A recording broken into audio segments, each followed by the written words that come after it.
열왕기하 20장 말씀 통해서 히스기야의 기도와 영적 교만이라는 제목으로 같이 이제 은혜 나누겠습니다. 흔히 기도는 영혼의 호흡이라고 그렇게 말을 합니다. 이는 기도가 신앙생활에서 차지하는 비중이 얼마나 큰가, 얼마나 중요한가 하는 것을 단적으로 보여주는 말씀이라고 할 수 있습니다. 오늘 여기 본문에는 히스기야가 병들어 죽게 되었을 때 하나님께 기도함으로 그의 생명을 15년이나 연장받은 사건이 기록되어 있습니다. 이런 이적의 사건은 히스기야 왕과 같은 어떤 특별한 사람의 전유물이 아니라 지금 이 시대에도, 지금 이 시대를 살아가는 우리에게도 이런 축복이 약속된 것을 여러분 믿으시기를 바랍니다. 여러분들이 지금 이런 기적과 이적을 바랄 때에 히스기야 왕과 같은 이런 기적, 이적이 우리들에게도 나타날 수 있다고 하는 것입니다. 자, 그런데 이런 이적과 기적은 그냥 나타나는 것이 아니라요, 반드시 비결이 있는데, 오늘 본문을 통해서 히스기야에게 어떻게 이런 이적과 기적이 나타났는가, 어떻게 응답을 받았는가 하는 것을 먼저 살펴보고, 그 다음에 두 번째는 그런 은혜를 입은 히스기야가 이제 무너지게 되는데요.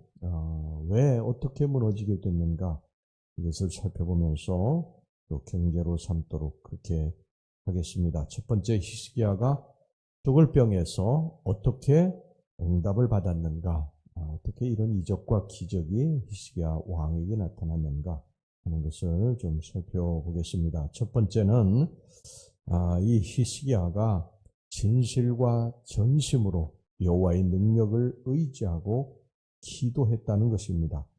이 아수르의 사내립이 두 차례에 걸쳐서 유다를 공격할 때 히스기야가 병이 들었습니다. 그 자세한 병명은 알 수가 없지만 하나님께서 이사야 선지자를 보내셔서 히스기야가 이제 얼마 살지 못하고 죽을 것이라고 그렇게 통고를 했습니다.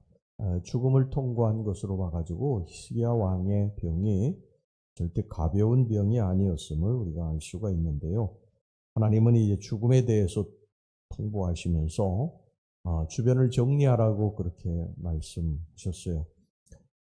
이 말을 들은 이 히스기야가 어떻게 했냐면 낯을 벽으로 향했다, 그렇게 성경이 말씀을 하고 있습니다. 그 말을 듣는 순간에 얼마나 가슴이 철렁했겠어요. 얼마나 낙심이 됐겠습니까? 그래서 성전에 올라갈 그러한 시간도 없이 낯을 이 벽으로 향하고 하나님 앞에 기도하기 시작을 했습니다. 자, 2절 말씀 보겠습니다. 히스기야가 낯을 벽으로 향하고 여호와께 기도하여 이르되, 통곡하고 아마 울었겠죠. 이 낯을 벽으로 향했다고 하는 것은 이 세상 어떤 것도 의지하지 않고 오직 하나님 한 분만을 의지하겠다, 이런 의지의 표현이고, 통곡했다고 하는 것은 정말 전심으로 하나님 앞에 매달려 기도했다고 하는 것을 의미하는 것이죠. 이 히스기야의 이런 정말 전심의 기도, 여호와 하나님 한 분만을 바라보는 이 전심의 기도, 이것을 하나님께서 보시고 또 기도를 들으셨다고 성경이 말씀하고 있어요. 자, 5절 보겠습니다. 너는 돌아가서 내 백성의 주권자 히스기야에게 이르기를, 왕의 조상 다윗의 하나님이 여호와의 말씀이 내가 네 기도를 들었고 네 눈물을 보았노라. 내가 너를 낫게 하리니 내가 3일 만에 여호와의 성전에 올라가겠고. 하나님께서 히스기야의 이 낯을 벽으로 향하고 통곡하고 기도하는 것을 보셨다고, 성경이 분명히 보셨다고 말씀하고 계시고 들었다고 말씀하고 계십니다. 여러분, 지금도 하나님은 우리가 하나님 앞에 전심으로 기도하는 것을, 정말 통곡하는 심정으로 기도하는 것을 보신다, 또 들으신다. 이것을 여러분 기억하시기를 바랍니다. 그래서 우리가 기도할 때에 정말 이렇게 전심으로 하나님 앞에 기도해야 될 줄로 믿습니다. 그 다음에 두 번째는요, 이 히스기야가 평소에 쌓은 선을 기초로 그렇게 기도했다는 거예요. 3절 말씀을 보겠습니다. 3절입니다. 여호와여 구하오니 내가 진실과 전심으로 주 앞에 행하며 주께서 보시기에 선하게 행한 것을 기억하옵소서 하고 히스기야가 심히 통곡하더라. 우리는 이 히스기야가 낯을 벽으로 향하고 통곡하고 기도했다는 그런 사실만 성경에서 보고 또 듣고 그렇게 알지요. 사실 이 말씀이 여기에 있는 것은 간과합니다. 무슨 말씀이냐면 여기 3절에 기억하옵소서, 기억하옵소서. 무엇을 기억해달라는 것입니까? 내가 진실함과 성실함으로 전심으로 하나님께 행한 선한 일을 기억해달라는 것입니다. 그렇게 기도했다는 거예요. 여러분, 우리가 응답받는 비결, 이게 두 번째인데요. 하나님, 내가 정말 하나님 앞에 쌓은 선, 이것을 자랑하고 이것 때문에 하나님 나를 고쳐주세요. 그렇게 한 것은 아니고요. 이 히스기야가 자신의 공적을 드러내고 자랑하기 위한 것이 아니고 자신이 비록 부족하고 연약한 그러한 인간이지만 그래도 나름대로 하나님 앞에 선하게, 진실하게, 정직하게 살려고 노력했으니까 그것을 보았어라도 좀 하나님 나에게 자비를 베풀어 주세요. 그런 겸손한 간구를 했던 것입니다. 여러분 가만히 보세요. 우리가 하나님 앞에 이렇게 담대히 기도할 수 있는 그 이유는 뭐냐면요. 하나님 앞에 부끄럽지 않게 살았다고 하는 이 마음이 있기 때문에 사실 어떻게 보면 담대하게 기도할 수 있는 거예요. 아이들을 키울 때 보면 아이들이 학교에서 무슨 상을 받았다든지 선생님에게 칭찬을 받았다든지 그래서 아이들이 막 박수를 쳐줬다든지 그럴 때에 집에 와서 막 엄마 아빠에게 나 학교에서 이렇게 선생님에게 칭찬받고 내가 이렇게 성적을 잘 받았고 그래서 나 이것 좀 해줘 엄마 아빠 이렇게 할 수 있는 거거든요. 만약에 아이들이 학교에서 선생님에게 그냥 회초리를 맞고 공부도 성적도 막 뚝 떨어지고 그랬다고 한다면 집에 와서 엄마 아빠에게 그렇게 담대하게 사달라고 해달라고 할 수 있습니까? 없습니까? 없습니다. 여러분 우리가 하나님 앞에 이렇게 담대하게 기도할 수 있는 것은요. 평소에 우리가 하나님 앞에 정말 선하게 또 정직하게 부끄럽지 않게 살았을 때 무엇인가를 했을 때 하나님 앞에 부르짖어 기도할 수 있는 거예요.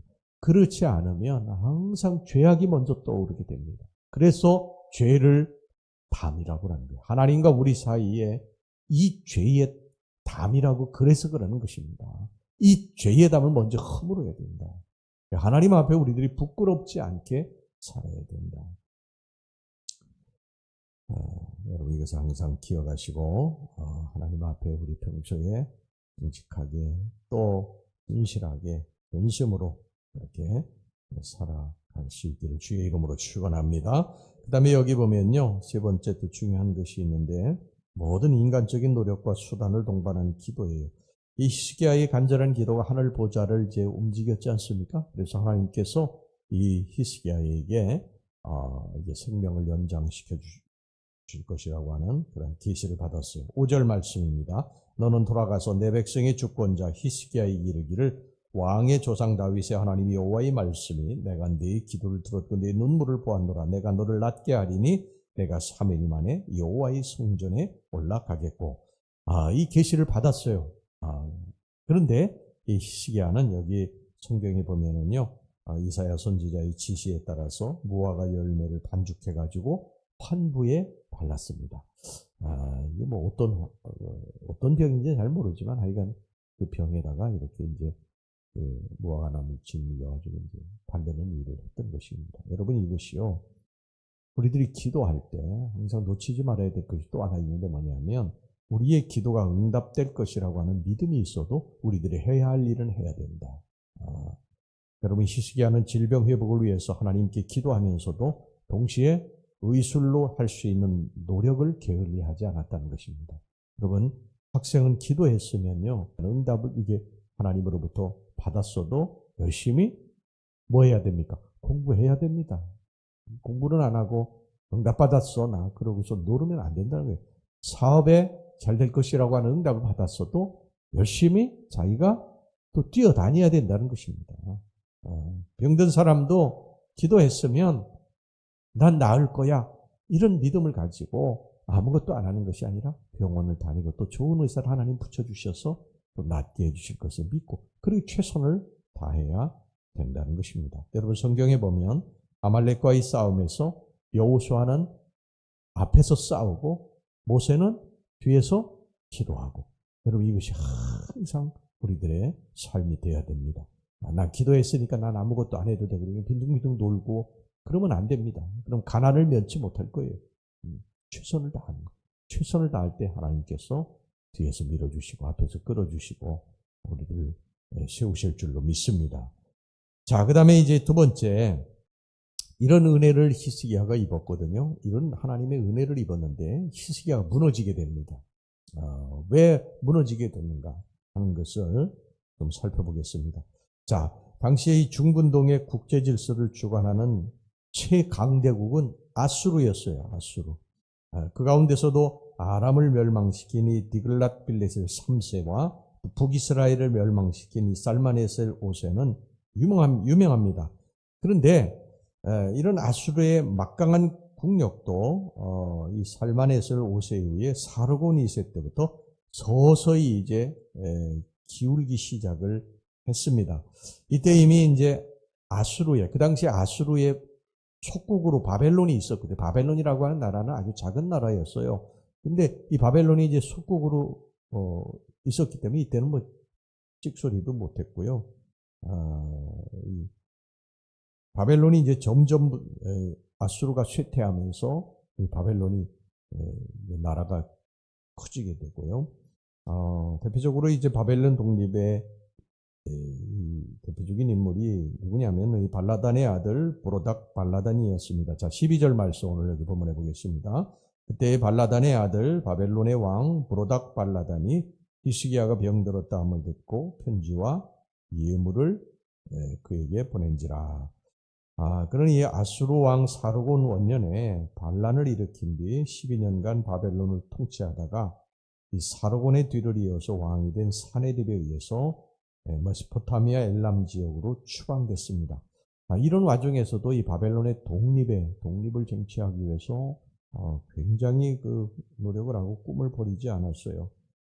그래서 이 아수르의 속국으로부터 어떻게 하면 벗어날까 생각하고 남유다와 그 당시에 굉장히 그 주변에 알려지기 시작한 이 남유다와 동맹을 맺기 원했습니다. 그러던 차에 이제 유다 왕 이 히스기야가 병들었다가 나음을 입었다. 그 소식을 듣고서 이 브로덕 발라단이 히스기야와 친분 관계를 유지하려고 사절단을 파송하게 됩니다. 더욱이 이제 한때 아수르의 사네립을 물리친 실전 경험이 풍부한 히스기야와 군사동맹을 맺는 것은 이 바벨론으로서는 더없이 중요했던 것이죠. 오늘 여기 본문의 말씀은요, 이런 배경하에서 히스기야와 바벨론 사절단과의 만남과 이때 일어난 사건을 여기 보여주고 있습니다. 이 바벨론 사절단의 방문을 받은 히스기야는 이 유다 왕국의 국력, 또 이 영화를 자랑하려 했습니다. 이제 아수르는 점점 지는 해고요, 바벨론은 떠오르는 해였기 때문에 우리들의 그 군사력을 보여주고 우리들이 얼마나 막강한 그러한 이 군사와 또 부를 가지고 있는가 하는 것을 보여주면 이 바벨론과 아주 공고한 그런 어떤 동맹관계를 맺을 수 있다. 그렇게 생각을 한 것이죠. 그래서 히스기야 왕궁 창고에 금은 보화를 보여주고 자랑했고 또 무기고를 또 보여주고 자신의 군사력과 전력을 자랑했습니다. 그런데 이것이 히스기야의 마음속에 있었던 교만한 마음이었던 거예요. 히스기야가 죽을 병에서 건짐을 받은 거, 또 군사력, 무기, 자기의 부귀 영화 이런 모든 것들이 다 누가 이루게 해주신 거냐? 하나님이 이루게 해주신 것인데 이것이 마치 이게 자신이 잘해서 자신의 나라가 잘 준비를 해서 이렇게 생각을 한 것입니다. 그래서 이 모든 것들을 다 이렇게 보여준 것이죠. 나중에 어떻게 됩니까? 히스기야가 그렇게 자랑하던 금은보화 다 빼앗기게 됩니다. 이 바벨론에 의해서 다 빼앗기게 되고 또 히스기야의 자손들은 바벨론으로 끌려가게 됩니다. 17절, 18절 말씀 보세요. 여호와의 말씀이 날이 이르리니 왕궁의 모든 것과 왕의 조상들이 오늘까지 쌓아두었던 것이 바벨론으로 옮긴 바 되고 하나도 남지 아니할 것이요 또 왕의 몸에서 날 아들 중에서 사로잡혀 바벨론 왕궁의 판관이 되리라 하셨나이다 하니 이 일은 100년도 지나지 않아서 그대로 이루어지게 됩니다.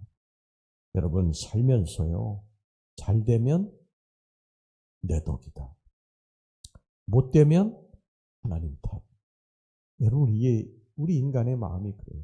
우리가 어렵고 힘들 때 하나님 한 분만을 의지하고 그렇게 하다가 우리가 조금 이제 평탄하면 먹고 살만해지면 병 나으면 그 다음서부터는 교만해집니다. 여러분 이러면 부귀영화 영광 오래 못 갑니다.